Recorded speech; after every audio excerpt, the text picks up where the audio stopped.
이 시간 하나님께서 우리 가운데 주신 말씀 함께 보도록 하겠습니다. 느헤미야 9장 1절에서 3절까지 말씀입니다. 느헤미야 9장 1절에서 3절까지 말씀입니다. 길지 않은 관계로 저와 여러분이 한 목소리로 1절부터 3절까지 읽도록 하겠습니다. 시작. 그달 24일에 이스라엘 백성들이 모두 모여 금식하고 베옷을 입고 머리에 흙먼지를 뒤집어 썼습니다. 그리고 스스로 모든 이방 사람들과의 관계를 끊고 제자리에 선 채로 자기들의 죄와 자기 조상들의 죄악을 고백했습니다. 그들은 또 각자의 자리에서 일어서서 낮 시간의 4분의 1은 그들의 하나님 여호와의 율법책을 읽고 또 4분의 1은 죄를 고백하며 그들의 하나님 여호와를 경배했습니다. 회개의 기둥을 보수하라는 제목으로 말씀 나눠주실 때 많은 은혜 받으시길 바랍니다.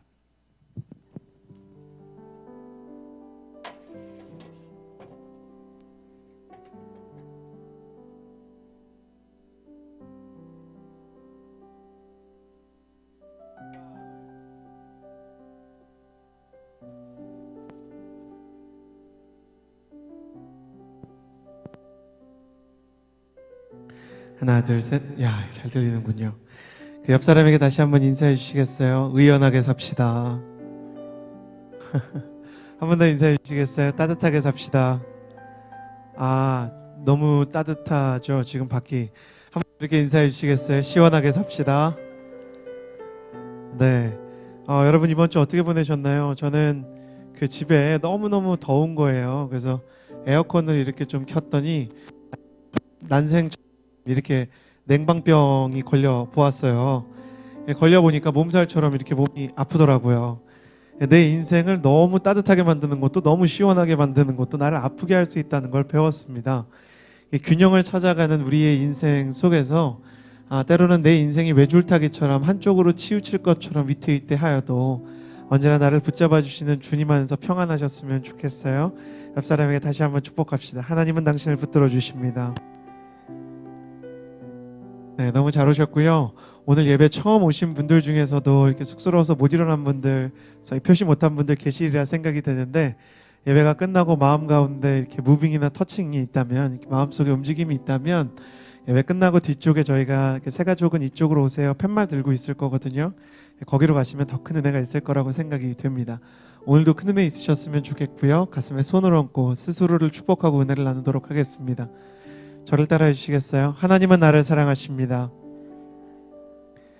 나는 그 사랑 안에 있습니다. 이 시간 말씀 앞에 내 마음을 엽니다.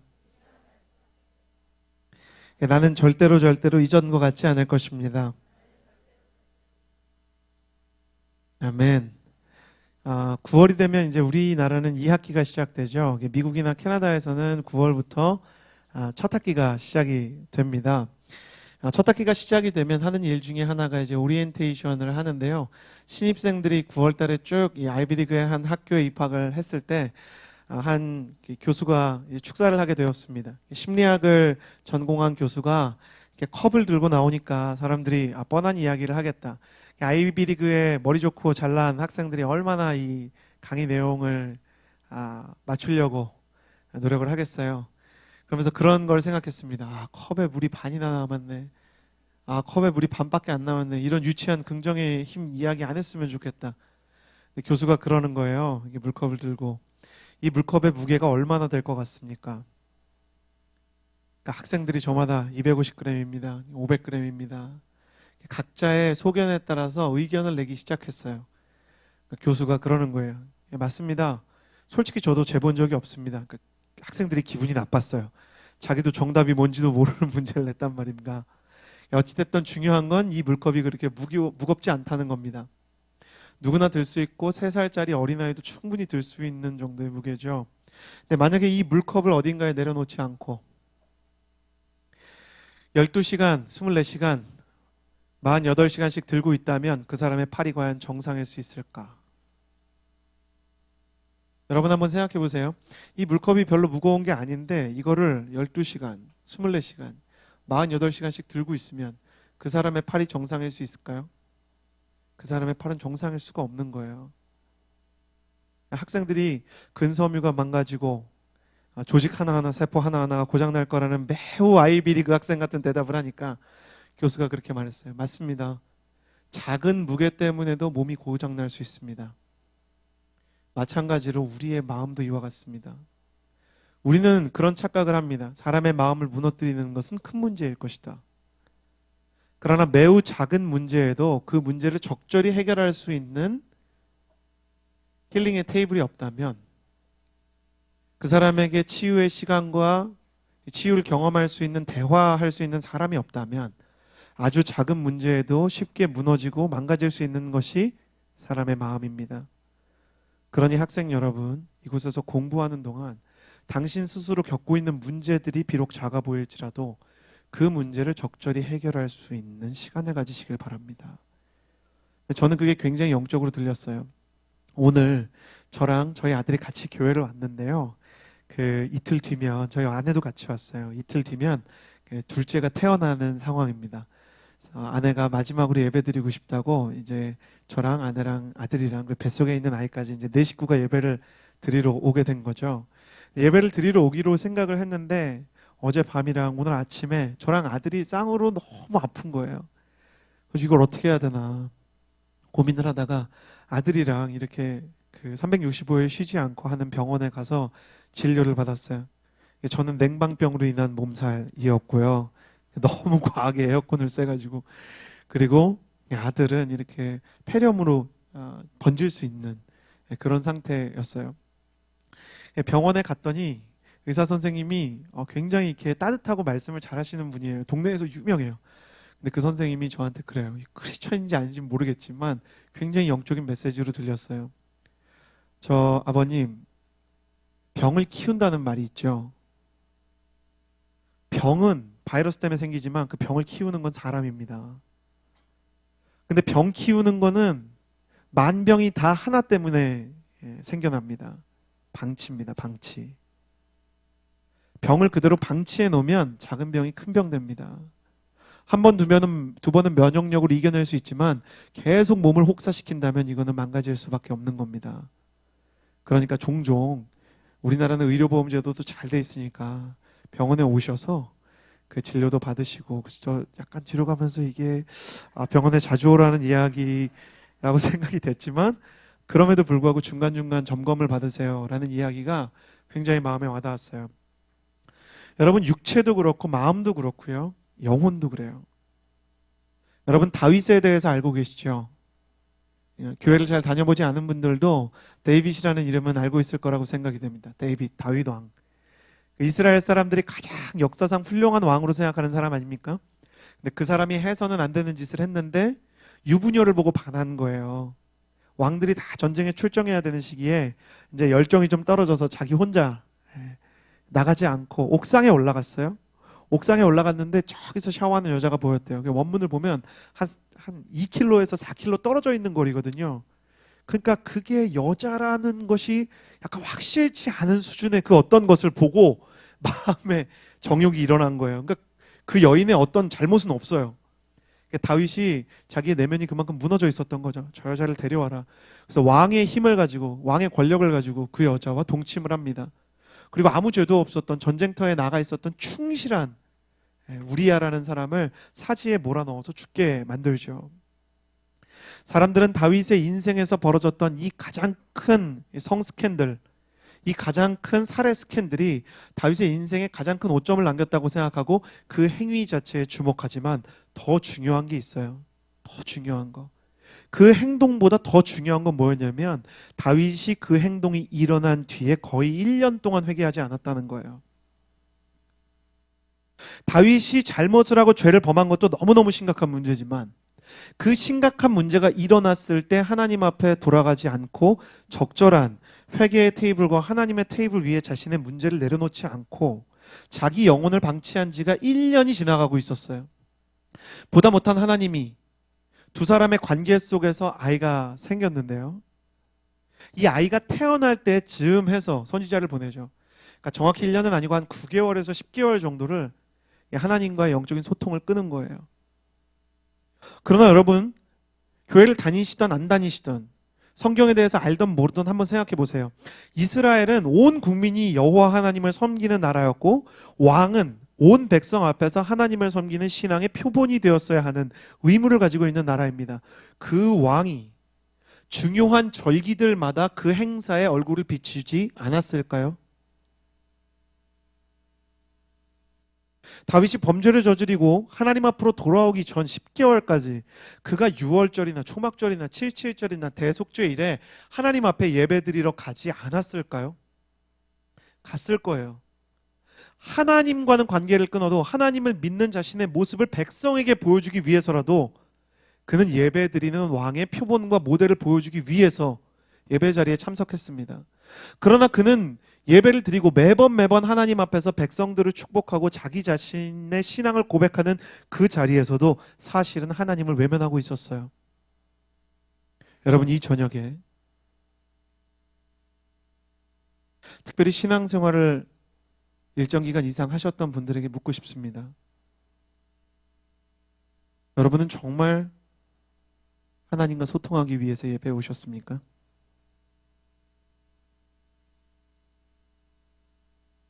아니면 이 예배를 빠질 수가 없는 사회적인, 가정적인, 습관적인 이유 때문에 이 자리에 그냥 몸을 둘 뿐입니까? 몸을 두고 예배하는 사람의 특징 중에 하나는 마음은 여기 있지만 생각은 내일에 가 있다는 거예요. 내일 뭐 하지? 아, 이거 예배 끝나면 몇 시야? 이거 왜 6시 반에 예배를 해서 개그 콘서트를 못 보게 하는 거야? 아, 돌아가는데 우리 집이 가는데 1시간 넘게 걸리는데 지하철이 몇 시까지 하더라? 대학로에 무슨 공연 하나? 여기 맛집이 있다 그랬는데 어딘지 기억이 안 나네. 수많은 생각들로 마음을 분주하게 하지만 그 분주한 것 자체를 지적하기보다 다른 이야기를 하기 원합니다. 여러분은 혹시 병원에 와서도 의사의 이야기에 귀 기울이지 않고 교회에 와서도 하나님의 이야기에 마음을 두지 못하는, 하나님을 외면할 수밖에 없는 마음의 아픔과 상처나 혹은 영적인 실패의 기로에 서 계신 것은 아닙니까? 오늘 하나님께서는 말씀을 통해 우리의 마음을 내려놓을 수 있는 테이블, 우리의 마음과 영혼과 육신이 병들어갈 때 어떻게 하면 다시 하나님 앞에서 우리가 회복할 수 있는지에 대해서 나누고 있습니다. 여러분, 꼭 기억하셔야 되는 것은요, 치료를 위해서는 병에 대한 직면이 필요하다는 거예요. 치료를 받으려면 병을 알아야 돼요. 그리고 병에 대해서 의사 앞에 자기 증세를 이야기할 때 치료가 시작되는 것이죠. 그리고 의사와 함께 치료를 위한 수술이나 약에 대한 처방을 해도 환자의 동의가 없이는 의사가 환자의 몸을 고칠 수 없다는 것을 기억하셨으면 좋겠어요.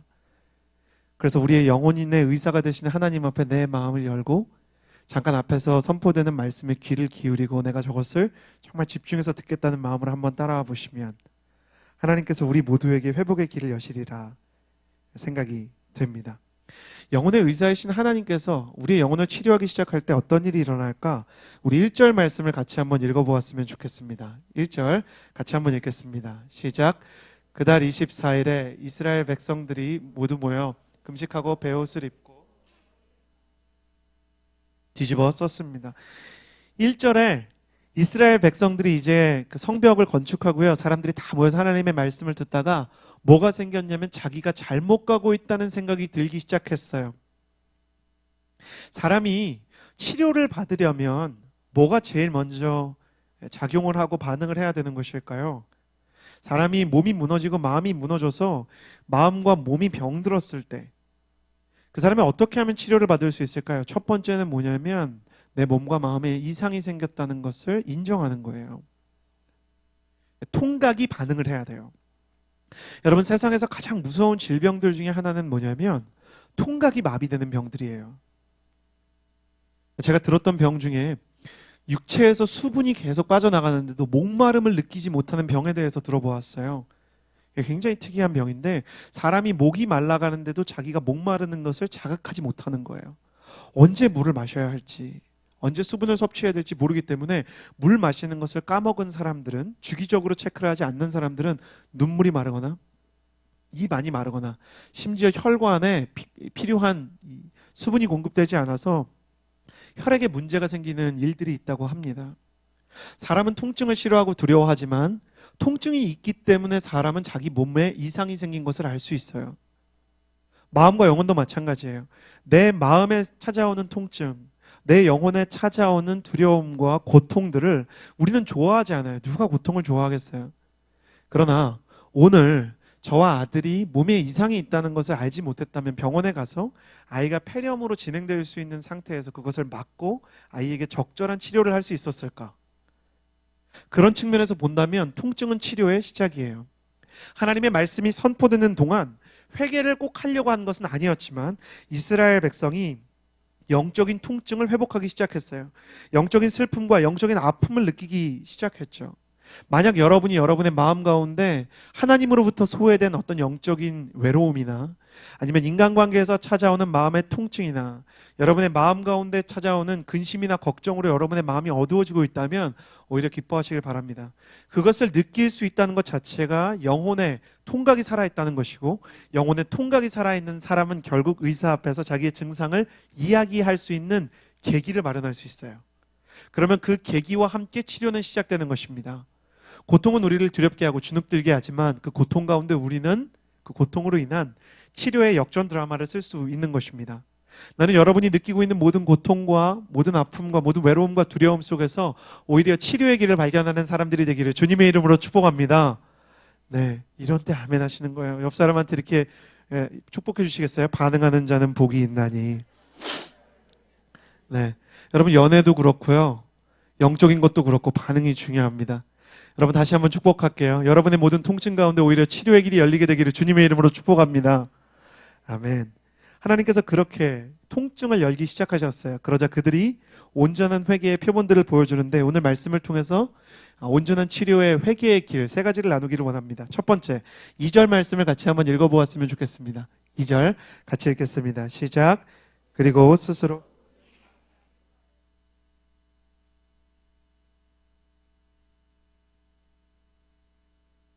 첫 번째로 여러분과 나누고 싶은 것은 병원에 갔을 때와 똑같습니다. 회개는 고백하는 거예요. 저는 어릴 때 그게 이해가 안 갔어요. 의사 선생님한테 갔는데 의사 선생님이 어디가 아프세요? 이거 물어보는 게 너무 이해가 안 가는 거예요. 보면 아는 거 아닌가? 약간 이런 생각을 갖고 있었어요.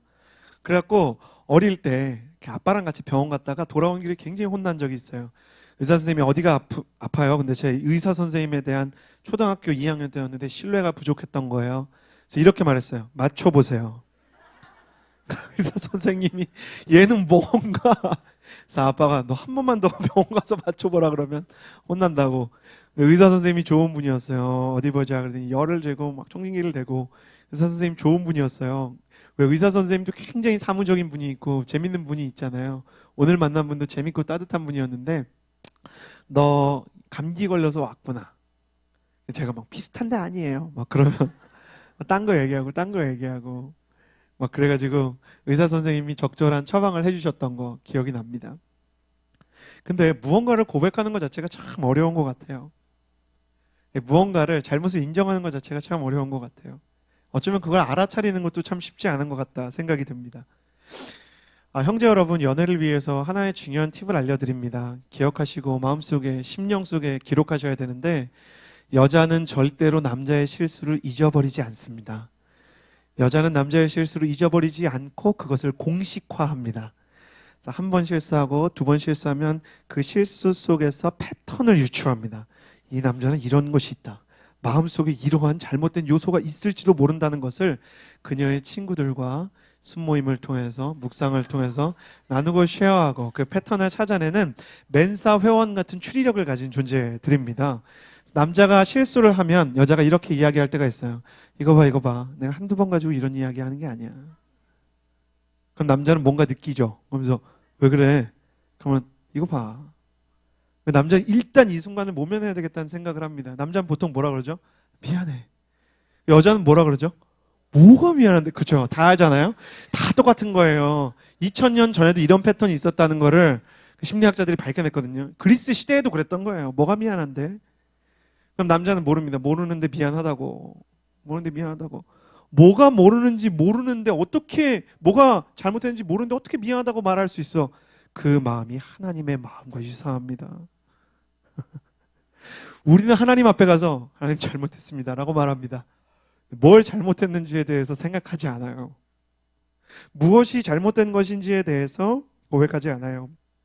오늘 2절 말씀에 보면 백성들이 스스로 모든 이방 사람들과의 관계를 끊고 제자리에 선 채로 자기들의 죄와 자기들의 조상의 죄악을 고백했다고 얘기해요. 근데 여기에 제자리에 선 채로라고 기록이 되어 있는데 제자리에 선 채로 시간을 보내며라고 되어 있습니다. 원문에는. 그러니까 생각을 한 거예요. 회개에는 생각과 정리가 필요해요. 무엇이 잘못된 것인지에 대해서 생각해 보아야 돼요. 이걸 자기 영혼을 직면한다고 합니다. 우리는 자기 영혼을 직면하지 않아요. 자기의 마음을 잘 돌아보지 않아요. 자기의 내면을 들여다보는 것을 굉장히 어려워해요. 그러나 치료받고 싶다면 내 마음을 들여다보고 내 마음에 대해서 고백할 수 있어야 합니다. 여러분, 무엇이 내 마음을 아프게 하는 것인지에 대해서 한번 고백해 보세요. 정리해 보세요. 여러분 펜과 종이, 스마트폰에 내 마음을 이렇게 망가뜨리는 것이 무엇일까? 한번 생각해 보았으면 좋겠어요. 정리가 잘 안 된다면 교역자나 순장님에게 1대1 면담을 요청하는 것도 좋은 방법입니다. 저희는 고해성사라는 게 없습니다. 사제가 성직자가 그 지체를 위해서 죄를 대신 사해주는 기도를 하진 않지만 무엇이 잘못되었는지를 함께 찾아가는 것을 할 수는 있습니다. 영적인 스승들과 함께 마음을 나누던지 아니면 말씀을 보고 기도하면서 노트에 자기의 문제점들을 한번 기록해 보세요. 자기의 증상들을 구체적으로 알고 있는 환자가 언제나 더 정확한 치료를 받을 수 있듯이 하나님 앞에서 나의 내면을 정리하고 고백할 수 있는 사람이 온전한 회개에 다가설 수 있습니다. 무엇이 잘못됐는지 아는 게 너무 중요해요. 시험에서도 문제가 틀리고 나면 그 문제가 왜 틀렸는지를 정리하는 오답 노트를 가진 학생들이 다음에 비슷한 문제를 틀리지 않듯 우리는 우리 내면에서 무엇이 잘못되고 있는지에 대해서 정리할 수 있어야 된다는 것입니다. 나는 한 번쯤 여러분의 내면을 돌아보고 무엇이 잘못되었는지, 그 영적인 통각의 원인이 무엇이었는지 생각하고 고백할 수 있는 용기가 있게 되기를 주님의 이름으로 축복합니다. 두 번째 회개의 원리를 나누겠습니다. 3절 말씀 같이 읽겠습니다. 3절입니다. 시작. 그들은 또 각자의 자리에 일어나서 낮 시간에 4분의 1은 또 4분의 1은 두 번째로 나누고 싶은 것은 회개는 멈춰서는 것이라는 것입니다. 방금 나눴듯이 그들은 그 자리에 서서 시간을 보냈다 그러죠. 얼만큼 시간을 보냈는지가 나옵니다. 유대인은 일반적으로 8시간 정도를 낮 시간이라고 기록하거나 계절에 따라서 12시간 혹은 16시간을 낮이라고 기록할 때가 각각 있었는데요. 그렇게 보면 2시간에서 4시간 정도 그들이 하나님의 율법책을 읽으면서 자기의 문제가 무엇인지를 생각하고 또 4분의 1은 죄를 고백하고, 그러니까 한 충분한 시간 동안 자기의 내면의 문제에 대해서 직면하고 생각하고 그것을 고백하면서 시간을 보낸 거예요. 세상이 너무 빨리 움직이는 것 같아요. 그렇지 않습니까? 더 빠른 걸 원해요. 모든 것이 빠르게 움직이는 세상 속에서 사람들은 이제는 패스트푸드도 앉아서 먹기 싫다, 드라이브 스루를 만들었어요. 차 타고 가면서 그냥 바로 받아가지고 차 안에서 먹으면서 가는 거예요. LTE로 부족해서 LTE 어드밴스, LTEA를 만들었고요. 인터넷으로 부족해서 우리는 기가 인터넷을 만들었습니다. 전 세계 어디 가도 와이파이망이 이처럼 촘촘하게 구성된 나라가 없다라고 이야기할 정도로 대한민국의 정보통신 기술력은 매우 빠르죠. 그러나 하루 종일 어떤 사람이 롤러코스터를 타고 살아가고 있다면 그 사람의 멘탈이 과연 정상일 수 있을까요? 정준하 씨가 예전에 이렇게 그런 걸 보았어요. 정준하 씨가 짜장면을 들고 이렇게 막 워터 슬라이드 같은 거 타고 막 이렇게 막 롤러코스터 타면서 먹는, 보면서 한 가지 생각만 했어요. 왜 저렇게 먹어야 되지? 그건 버라이어티 쇼니까 그렇다 칩시다. 근데 전 그걸 보면서 사람들이 굉장히 묻는 이유 중에 하나가 우리 인생이 저것 같아서가 아닌가라는 생각을 좀 했었어요. 여러분 그런 생각 안 드세요? 밥 먹으면서도 계속 내일 일 염려해야 되고 앞에 사람을 두고서도 만남을 할 수가 없고 다른 것에 계속 쫓겨갈 수 없는 밖에 없는 삶을 살아가는 사람들이 대한민국 사람 아닌가요? 네. 외국의 바이어들이 한국에 들어와서 제일 깜짝 놀라는 것 중에 하나가 뭐냐면 한국에 들어와서 거래를 하는 거예요. 홍콩이나 일본, 뭐 중국 같은 데는 그나마 이 문화를 이해하지만 막 캐나다 같은 데서 온 바이어들이 진짜 이해 못하는 것 중에 하나가 대한민국은 24시간 술을 어디서든 먹을 수 있는 거예요. 그러니까 이 사람들이 일을 하려고 뭐 시간을 이렇게 맞추면 막 한참 회의를 하다가 한 9시쯤 돼서 술을 먹으러 간다는 거예요. 근데 술을 먹으면서 9시부터 술을 마시기 시작했는데 3시까지 술을 마시는 거예요. 막 6시까지 술을 마시는데 외국인들이 전혀 예상하지 못했던 놀랍고 재밌는 모든 것이 그 안에 다 있대요. 그러면 3시까지 가다가 자기도 모르게 취해가지고 야 계약이 다 좋은데 이런 부분만 좀 고쳐지면 우리가 협상이 잘 될 것 같다.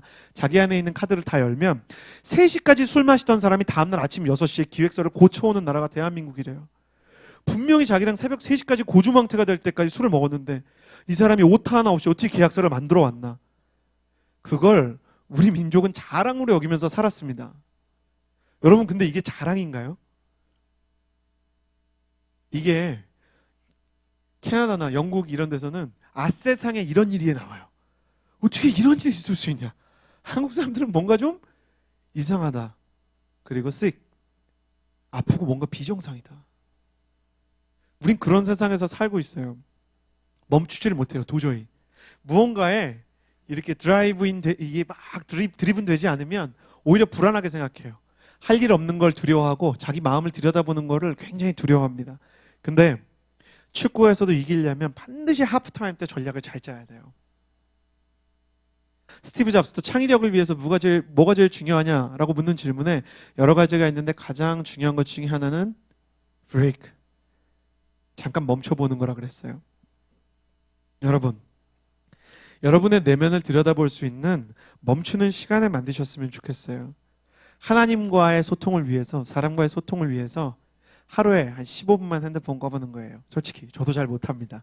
이제 스마트폰이 저의 주인이 된 것처럼 스마트폰이 지정해주는 맛집에 제가 가서 식사를 하고 스마트폰이 가는 이 경로에 따라서 저는 운전을 하는 삶을 사는데 15분씩 꺼보는 거 훈련해 보려고 합니다. 15분 끌려고 하면 저의 마음속에 이런 생각이 듭니다. 이 15분 동안 너무 중요한 연락이 오면 어떡하지? 설교를 준비하는데 하나님이 다시 한번 저에게 말씀해 주셨어요. 서진아, 너는 세상에서 그렇게 중요한 존재가 아니야. 한석규 씨가 과거에 스피드 011 선전하는 시대나 지금이나 소중한 사람을 만나실 때는 잠시 꺼두셔도 좋습니다.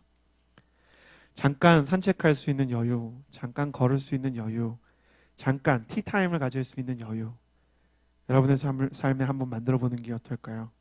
길지 않더라도 잠깐 쉬는 시간 동안 글을 쓰고, 이게 틀려요. 이 핸드폰에 작성하는 것과 펜으로 쓰는 건 감성 자체가 다르잖아요.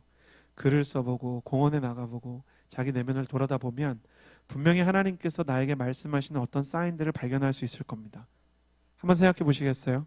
이번 주 한 주간 살아오면서 여러분 하프타임이 있으셨어요? 여러분 잠깐 생각할 수 있고 내면을 묵상할 수 있는 시간이 있으셨나요? 저는 여러분이 하나님의 말씀과 함께 그런 시간을 하루에 15분만 가져보시기를 권합니다. 거기서부터 모든 치료가 시작되기 때문이죠. 병원에 가려면 잠깐 직장에서 나와야 합니다. 의사를 만나려면 잠깐 핸드폰에서 시선을 떼야 합니다. 내 영혼의 통증을 해결하기 위해서는 잠깐 무언가로부터 이들이 이방 사람과의 관계를 잠깐 끊었듯이 세상과의 단절이 필요합니다. 여러분 세상과의 단절, 여러분의 하프타임을 꼭 만들어 보셨으면 좋겠습니다. 맨 마지막 회개의 세 번째 노하우입니다. 30절에서 34절의 말씀 같이 한번 읽어보았으면 좋겠는데요. 30절에서 33절까지의 말씀 죄송합니다. 30절에서 33절 같이 읽겠습니다. 시작. 주께서는 수년 동안 그들을 참아주셨고 그들은 들은 척도 하지 않았습니다. 그리하여 주는 그들을 이웃 민족들의 손에 넘기셨습니다. 그러나 은혜와 긍휼이 버리지 않으셨습니다. 우리의 하나님이여 주의 언약과 사랑을 지키시는 위대하고 강하고 두려운 하나님이시여 아시리아 왕들이 쳐들어온 날로부터 오늘까지 우리와 우리 왕들과 우리 왕자들과 우리 제사장들과 우리 예언자들과 우리 조상들과 주의 모든 백성들이 겪은 이 모든 고난을 작은 것으로 여기지 마소서. 우리에게 이 모든 일이 일어나는 것은 주의 잘못이 아닙니다. 우리는 잘못했지만 주께서는 성실히 행하셨습니다. 아멘. 세 번째는 회개는 바라보는 것이라는 내용입니다. 회개는 바라보는 것. 회개는 결국 하나님을 바라봐야 되는 것입니다. 첫 번째 제가 회개는 고백하는 것이라고 나누었습니다. 고백을 할 때 5절에서 37절까지의 내용을 보면 이스라엘 백성이 무엇이 잘못되었는지에 대해서 하프타임을 가지고 생각한 이후에 쭉 고백한 내용이 나와요. 근데 잘못한 내용만 고백하는 것이 아니라 이 잘못한 백성을 하나님께서 어떻게 사랑하시고 어떻게 믿어주셨는지에 대한 은혜의 고백도 함께 기록되어 있습니다. 그러니까 자기의 잘못을 보면서 동시에 이스라엘 백성들이 하나님의 은혜도 같이 발견한 거예요. 하나님 앞에서 내면을 정직하게 내려놓는 예배자들, 자신의 영혼에 직면하는 사람들은 자신의 영혼의 문제뿐 아니라 그럼에도 불구하고 나를 사랑하시는 하나님을 발견하게 되는 것입니다. 그래서 31절에 은혜와 긍휼이 많은 하나님께서 그 큰 긍휼로 그들을, 그러니까 우리 민족을 완전히 멸망시키거나 버리지 않으셨습니다. 이렇게 기록하고 있고 33절에서 우리에게 이 모든 일이 일어나는 것은 주의 잘못이 아닙니다. 우리는 잘못했지만 주께서는 성실히 행하셨습니다. 이렇게 이야기하시는 거예요. 회개를 하려는 사람이 빠지는 문제 중에 하나는 회개가 아니라 자책을 하는 거예요. 다 내 탓이다. 다 내 문제다. 그리고 하나님을 바라보지 못하는 것이죠. 하나님이 나에 대해서 가지고 있는 치료의 이야기를 듣지 못하는 거예요. 이건 마치 어떤 것 같냐면 가서 의사 선생님 앞에서 이렇게 하는 것과 비슷해요. 선생님이 어디가 아파요? 선생님, 제가 담배를 펴서 폐가 아픕니다. 그래서 의사가 이제 치료에 대해서 얘기하려고 그러는데 제가 진짜 잘못했죠. 제가 계속 담배를 폈습니다. 전 치료받을 자격이 없는 사람이에요. 그럼 의사는 당황하는 거예요. 치료를 해달라는 건가 말라는 건가. 전 정말 치료를 받을 자격이 없어요. 의료보험에 안 들어 계시나요? 의료보험도 들어있지요. 아이고, 의료보험도 들어있으면 이거 지금부터 치료를 하시죠. 하지만 저는 자격이 없어요. 그럼 의사가 얼마나 당황스럽겠어요. 환자가 병원에 가서 자기를 고쳐달라고 용감하게 이야기할 수 있는 이유는 자기의 질병의 원인이 자기에게 있고 때로는 의사한테 막 혼나기도 하잖아요. 그러면서도 의사가 자기를 치료하는 것이 더 중요하다는 믿음이 있기 때문이에요. 하나님에게 나아갈 때도 마찬가지입니다. 하나님께서 나를 여전히 사랑하셔서 고치고 싶어 한다는 믿음이 있어야 돼요. 의사가 나를 고치기 원한다는 것을 믿듯이 하나님께서 나를 고치시기 원하신다는 것을 믿을 때만 회개는 일어날 수 있어요. 제가 아울리치를 갔어요. 아울리치를 카자흐스탄으로 갔는데 전에 말씀드렸죠. 41도입니다. 41도.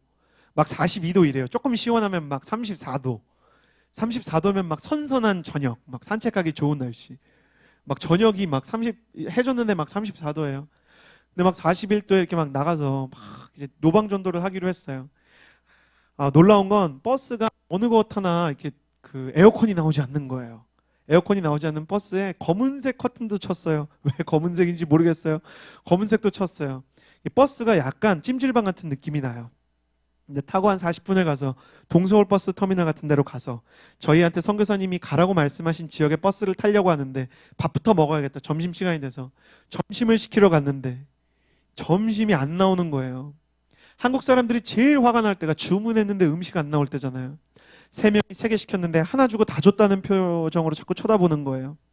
저희 팀뿐만이 아니라 옆에 팀도 있고 또 다른 팀도 있고 3개 팀이 같은 식당에서 식사를 했는데 1개 팀만 제대로 식사가 나오고 2개 팀은 안 나오는 거예요. 근데 이제 안 나오기 시작하니까 저는 또 성질이 급해요. 나와야 되는데 안 나오니까 점점 표정이 안 좋아지는 거죠. 여러분 그런 거 아시죠? 목사님이 아울리치 가서 표정 안 좋기 시작하면 이제 팀원들이 다 긴장하잖아요. 티내고 싶지 않아서 제가 이제 막 이런저런 유머를 하는데 저랑 같은 팀원들이 눈치가 또 빨라요. 재미가 없는 거죠. 목사님 좀 이상한 것 같다. 안 나오는 것에 대해서 짜증은 짜증대로 나고 팀원들은 해결하려고 그러니까 막 팀원들한테도 미안하고 짜증은 안 내고 싶은데 짜증은 났고 무엇보다 제가 뭐가 제일 힘들었냐면 그 민족을 사랑하게 해달라고 아침에 그렇게 기도를 했거든요. 근데 이 민족에 대한 사랑은커녕 짜증과 미움과 막 분노가 휩싸이는 거예요.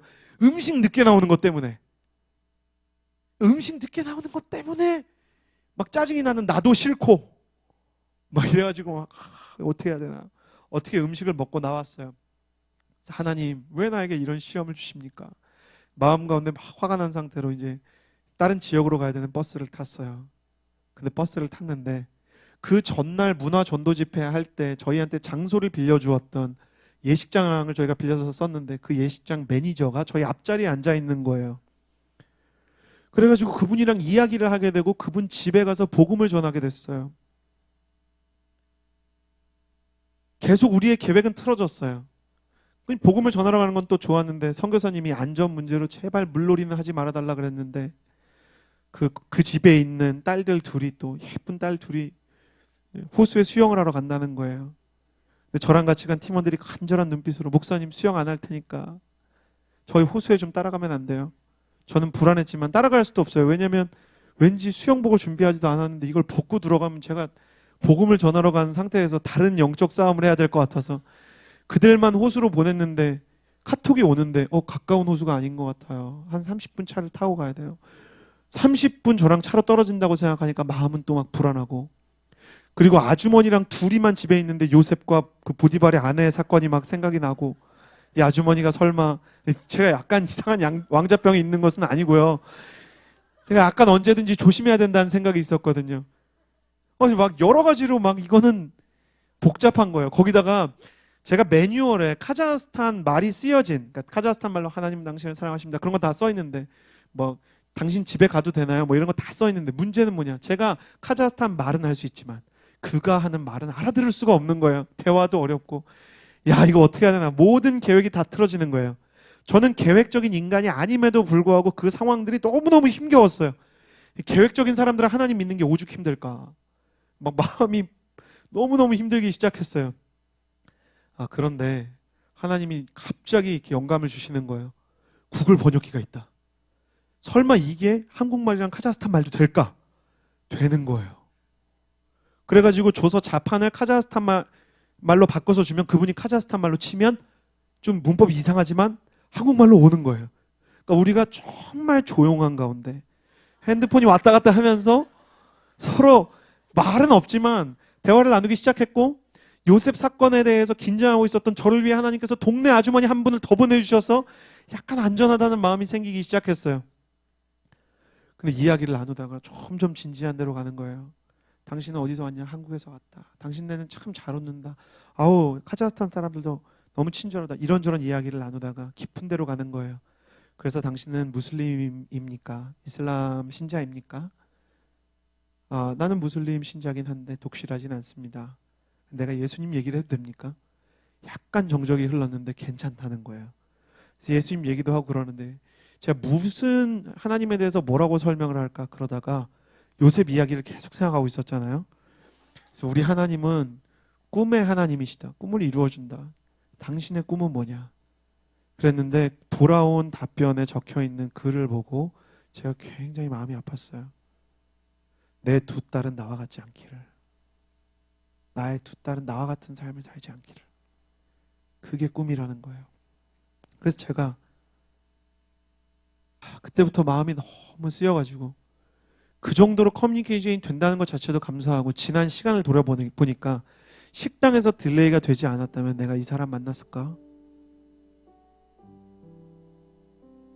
호수에 간 사람들은 어떻게 됐을까? 막 연락을 하는데 연락이 안 되는 거예요. 더 불안하기 시작하죠. 선교사님이 굉장히 선하고 영감이 있으신 분이었어요. 전화 왔는데, 목사님, 그 물놀이 가지 말라는 얘기를 목사님한테밖에 안 했습니다. 다른 팀원에게도 전해주세요. 차마 물놀이 하러 갔습니다. 얘기 못하고 전화를 끊고 전화하는데 또 전화가 안 돼요. 막 마음이 불편한 가운데 카톡이 하나 왔는데, 목사님 결국 물에 들어갔어요. 제 마음이 또 막 이게 뭔가 막 이러고 있었어요.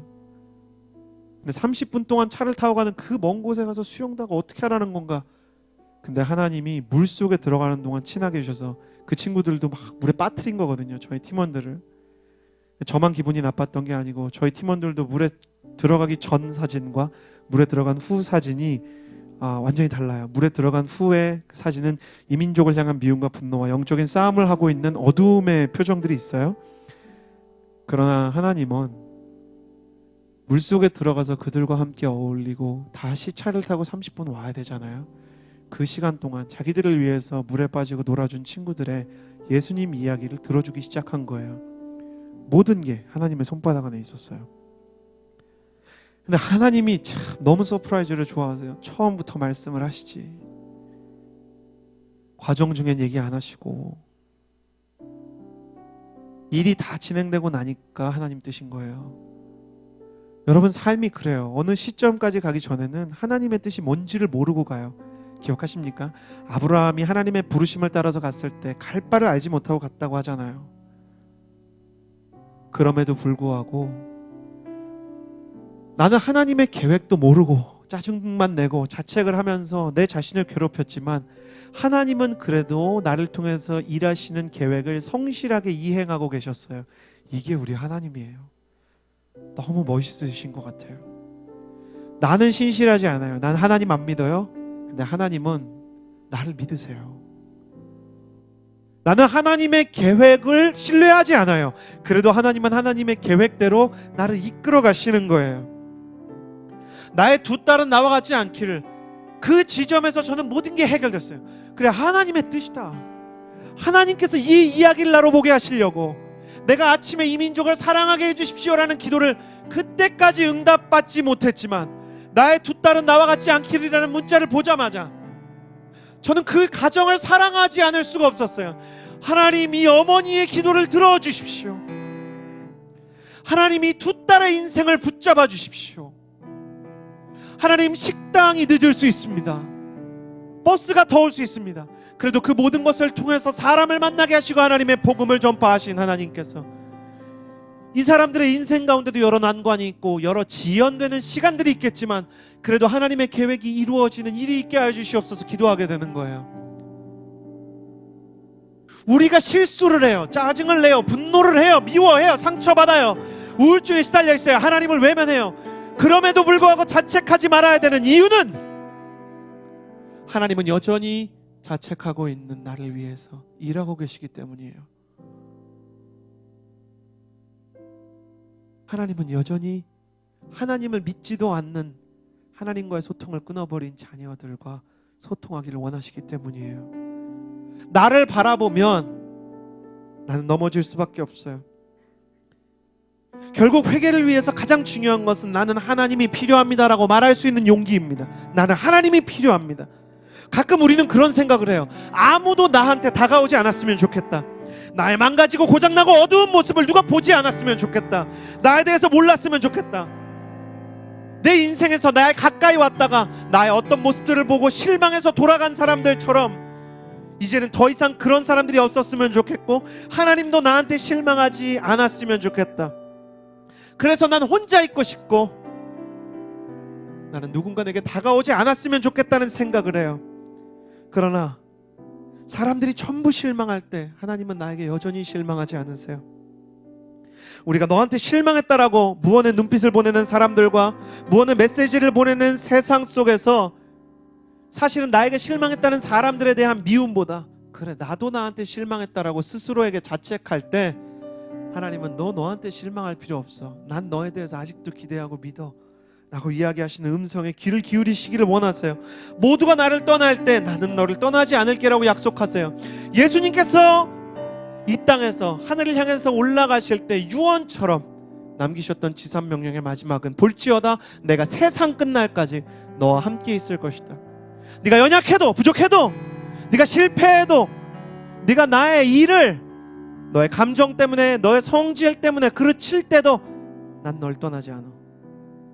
온 세상이 다 너를 버려도 온 세상이 다 너를 몰라도 나는 너에게 기대할 거야 말씀하시는 하나님. 그분에게 나는 하나님이 필요합니다라고 말하는 것은 사실은 나는 당신의 사랑을 믿겠습니다라고 말하는 것입니다. 내가 당신을 바라보겠습니다라고 말하는 것은 아버지 내가 당신의 아들이고 딸인 것을 믿겠습니다라고 말하는 것과 같습니다. 그러니 결국 회개와 회복을 위해서 우리가 의사를 믿듯 하나님을 신뢰하는 마음을 가져야 합니다. 여러분 정말 치료받기 원하십니까? 정말 나아지길 원하십니까? 그렇다면 하나님께서 여전히 나를 사랑하신다는 사실을 믿으시기를 바랍니다. 다 끝난 것처럼 생각하지 마세요. 당신 자신을 미워하지 마세요. 나 왜 이것밖에 안 될까? 비교하면서 영적인 감옥에 갇히지 마세요. 하나님은 당신을 여전히 이끌어 가십니다. 나는 왜 저 사람 같지 않을까? 나는 왜 저 사람처럼 잘해내지 못할까? 나는 왜 이것밖에 못할까? 그런 생각의 감옥에 스스로를 가두지 마세요. 하나님이 오늘 저를 통해서 말씀하십니다. 사랑하는 아들, 많이 힘들었지? 나한테 와라. 내가 기다리고 있다. 사랑하는 딸, 내 사랑 한 번만 믿어주겠니? 내가 너 포기하지 않는 거 한 번만 믿어주겠니? 그것이 복음과 회복의 시작입니다. 우리 같이 기도하며 나아갑시다. 이 시간에 기도할 때 크지 않게 기도해도 좋습니다. 이렇게 기도합니다. 하나님, 내가 당신의 사랑을 믿기를 원합니다. 가슴에 손을 얹고 두 눈을 감고, 하나님, 내가 당신의 사랑을 믿기 원합니다. 세상의 사랑이 다 끝이 있고 세상 사람들이 언젠가는 다 나에게 실망하듯 하나님도 내게 실망할 것이라고 생각하고, 내가 하나님의 사랑에 가치가 없는 사람이라는 생각 때문에 마음이 무너졌습니다. 그러나 내가 당신을 사랑합니다 고백할 수 있는 용기가 있기를 원합니다. 그리고 이렇게 기도합시다. 회개를 시작하기 전에, 하나님, 여전히 나를 사랑하심을 감사합니다. 여전히 내가 가치 있다고 말씀하시는 거 감사합니다. 하나님이 나를 가치 있다고 말하듯 내가 나 자신을 여전히 가치 있는 사람으로 믿게 하여 주시옵소서. 다른 사람과 비교하지 아니하고 다른 사람과 견주지 않고 나 자신에게 주신 가치를 믿으며 나아갈 수 있도록 당신의 사랑을 신뢰하는 믿음의 예배자, 사랑의 예배자가 되게 해주십시오. 우리 같이 기도하며 나아갑시다. 기도하겠습니다. 살아계신 하나님 아버지, 도와주시옵소서. 놀라우신